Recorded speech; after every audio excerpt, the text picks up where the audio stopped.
माउसी एठी कहीं शोइछु ଆଉ କେଉଁଠି ରାସ୍ତାର ମୋତେ ଚାଲିକି ଥକା ଲାଗିଲା ଶୋଇ ପଡ଼ିଲି। ଚାରିଆଡ଼େ କିଟମିଟ ଅନ୍ଧାର, ସୁନସାନ ରାତି, ନିର୍ଜନ ରାସ୍ତାଘାଟ। ରାସ୍ତାରେ ଶୋଇଛନ୍ତି ଜଣେ ବୁଢ଼ୀ ମା। ଚାଲିବାକୁ ଦେହରେ ଦମ୍ଭ ନାହିଁ, ଘୁଷୁଡ଼ି ଘୁଷୁଡ଼ି ଯାଉଛନ୍ତି। ଯୋଉଠି ବଳ ପାଉନି ସେଇଠି ଶୋଇ ପଡ଼ୁଛନ୍ତି। ବୟସ ପାଖାପାଖି 80 ପାର ହେବ। ମହିଳା ଜଣକ ହେଉଛନ୍ତି ଭଦ୍ରକ ଜିଲ୍ଲା ଚାନ୍ଦବାଲି ବ୍ଲକ ମହୁଲିଆ ପଞ୍ଚାୟତ ସାମଦାସପୁର ଗାଁର କୌଶଲ୍ୟାକର। ହଠାତ୍ ରାସ୍ତାରେ ପଡ଼ିଥିବା ଦେଖି କିଛି ସମୟ ଆମେ ଅଟକି ଗଲୁ। ମହିଳାଙ୍କ ପାଖକୁ ଯାଇ ତାଙ୍କ ଅବସ୍ଥା ପଚାରି ବୁଝିଲେ ଆମ ପ୍ରତିନିଧି। ଆଉ ସିଏ ଯାହା କହିଥିଲେ ତାହା ଥିଲା ଏକ ଛାତି ଫଟା କାହାଣୀ। ଏଇ ହେଇଛି ନ ଖାଇକି ଖାଇବାକୁ ଦେବେନି ପୁଅ ବୋଉ। ଆଉ ଗାଁର ବୁଲିକି ଗାଁର କ'ଣ ସମସ୍ତେ ଦେଉଛନ୍ତି। କିଏ ଦେଲା ଗଣ୍ଡେ କିଏ ନ ଦେଲା। 2-3 ଦିନ ଥରେ ଖାଇବା ମାନ ହାଟକାଠ। ଆଉ କ'ଣ କରିବି। 15 ବର୍ଷ ହେଲାଣି। ପୁଅ ଅଛି 4ଟା ପୁଅ, ବୋଉ 4ଟା, ନାତି ନାତୁଣୀ 7ଟା। ମୋ ଉପରେ ଗାଡ଼ି ଚଢ଼ିଯାଆନ୍ତା କି, କେମିତି କ'ଣ ହୋଇ ଏ ଜୀବନଟା ଚାଲିଯାଆନ୍ତା କି। ଏ କଷ୍ଟ ଆଉ ସହି ହେଉନି କି ଯନ୍ତ୍ରଣା ଭୋଗି ହେଉନି। ଯେଉଁ ବୟସରେ ପୁଅ ବୋହୂ ନାତି ନାତୁଣୀଙ୍କ ଗହଣରେ ସମୟ କାଟିବା କଥା, କିଛି ଗଣ୍ଡେ ଖାଇଦେଇ ନିଶ୍ଚିନ୍ତରେ ଶୋଇଯିବା କଥା, ସେଇବେଳେ ଘୁଷୁଡ଼ି ଘୁଷୁଡ଼ି ରାସ୍ତାରେ ବୁଲୁଛନ୍ତି। ନିର୍ଜନ ରାତିର ସାଥୀ କହିଲେ ଖଣ୍ଡେ ଆଶାବାଡ଼ି, ପଲିଥିନରେ ଗୁଡ଼ା ଯାଇଥିବା କେତେଟା ଗୁଲୁଗୁଲା, ବାସ୍ ଏତିକି ସମ୍ପତ୍ତି ଧରି ଆଗକୁ ମାଡ଼ି ଚାଲିଛନ୍ତି ବୁଢ଼ୀ ମା। ସବୁ ଆଶା ଛାଡ଼ି ଘରୁ ବାହାରି ପେଟ ଚାଖଣ୍ଡ ପାଇଁ ହାତ ପତାଉଛି ମା। ବୋଧହୁଏ ବହୁ ସମୟରେ ଦାଣ୍ଡରୁ ଗୋଡ଼ କାଢ଼ି ନଥିବା ଏଇ ବୟସ୍କା ମା ଏବେ ବାଧ୍ୟ ହୋଇଛି ଗୋଡ଼ କାଢ଼ିବାକୁ। କାହିଁକି ନା ଏଠି ପ୍ରେମ ଭଲ ପାଇବା ତୁଳନାରେ ଯନ୍ତ୍ରଣା ବେଶୀ। ପୁଅ କହୁଛି ମାର ମୁଣ୍ଡ ଖରାପ।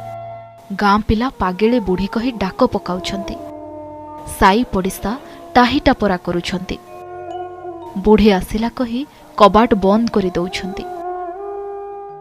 କେବଳ ଖାଇକି ନ ଖାଇକି ଏଇଆ ହେଇଛି।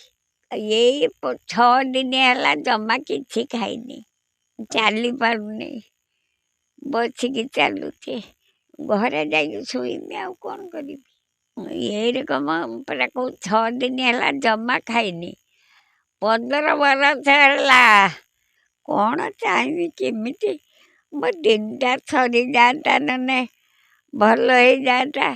ଚାହିଁବି ଆଉ କ'ଣ। ଆଉ ମୁଣ୍ଡକୁ ଫଟେଇକି ବାନ୍ଧେଇକି ସବୁ କେମିତି କରିଛନ୍ତି ଦେଖ।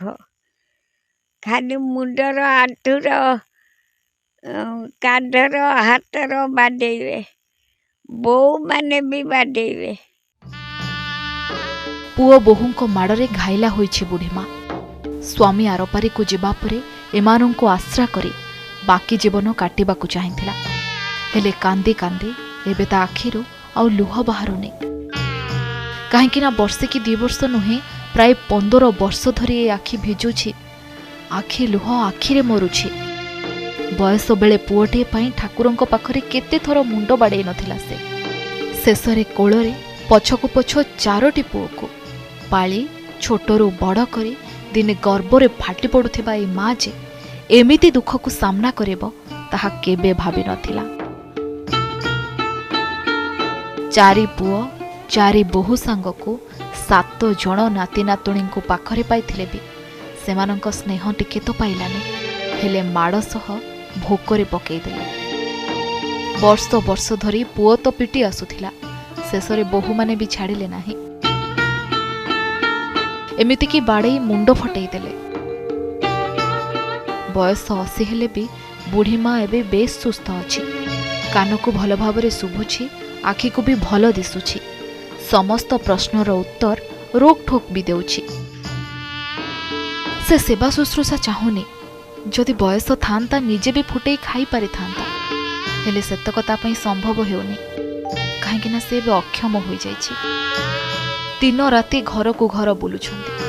ଯିଏ ଯାହା ଦେଲା ଖାଇଦେଇ ଯେଉଁଠି ପାରୁଛି ସେଇଠି ଶୋଇ ପଡ଼ୁଛି। गाँ लोके कहती आमे चाहूछु जदि किछि होइछि ताको डाक्तर देखांतु पुओ बहु तांको घरे रखी खाइबाकू दियंतु। सेही कथाटा बड़ दुखर विषय। सेही चार चारटा पुओ एवं बहु समस्ते अछंती किंतु से या घरे ता घरे बुलिकी मागुची निजे चाली पारु नहीं नई नई की चालुची घुसुरी घुसुरी की चालुची। आमे चाहूँ सी घरे रहू एवं ता पुओ मैंने खाइबा दौतु। आमे कौ बाप माँ को कौ पुओ बो मैंने खाइबा को नदवा कौन अन्य मैंने कहीं चाहती से भलर रहू तापाई घर गोटे बागई देइचंती रही। अरे सी तो सब एरकम बुलूची ना पड़ा बोले 2 वर्ष खंड हो आपण एमती सब दिन रात देखुछन। राति 4 राति आसे पुणी जाए घर पुणी राति 3टा बेलू से उठी पलि आसे। आमे तो आमे कौन कर घर कथा। हाँ दुख लगे दुख लगुनि एबे समस्तंकर नजर रही बुढ़ी मार पुआ और बोहूंक उपरे। सतरे कौन मार कष्ट जंत्रणा को भूलीगला पुओ। जन्म देथिबा पुओ निज आखि आगरे मार एभली दुख को देखि पारुछि केमिति। ए संपर्क रे आमे तांको पुआ और बोहूंकर प्रतिक्रिया नेथिलु। बोहू प्रश्न शुणी मुह बुलेई पळेइले तो बड़ पुओ कैमेरा सामने कौन कहिबे भाबी हड़बड़े जाउछंती। देखुना आपण आगे गाँव टिके पचारि बुझी बुझी सारी बुलुचंती रास्ता घाट रे पड़ी रास्ता घाट से खाइयाक दोने से सब बेले सेया कहंती किंतु गाँव रे जदि आमे ताको खाइयाक दउछु कि न दउछु गाँव रे 5 जन पचारि निश्चित आता काहे एमिति अवस्था से केतल खसी जाउछि आमे ताको घरे रखितु से केतल पळि जाउछि।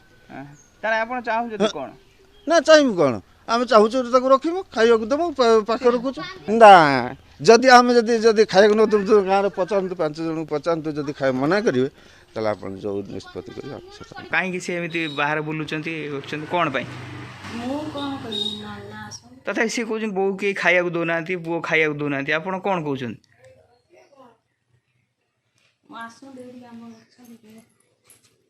केते दुख कष्ट सही माँ पुओटीए जन्म करथिला आशा रखिथिला वार्धक्य रे साहा हेबो बोली। सतरे पुओ कौन माँ को केबे एभली निर्यातना दे पारे। राज रास्ता रे आज माँ बुलुची कौन परिणत बयस रे एमिति दुख देखिबा को बाकी थिला मार। भद्रक चांदबेल वासुदेव दास।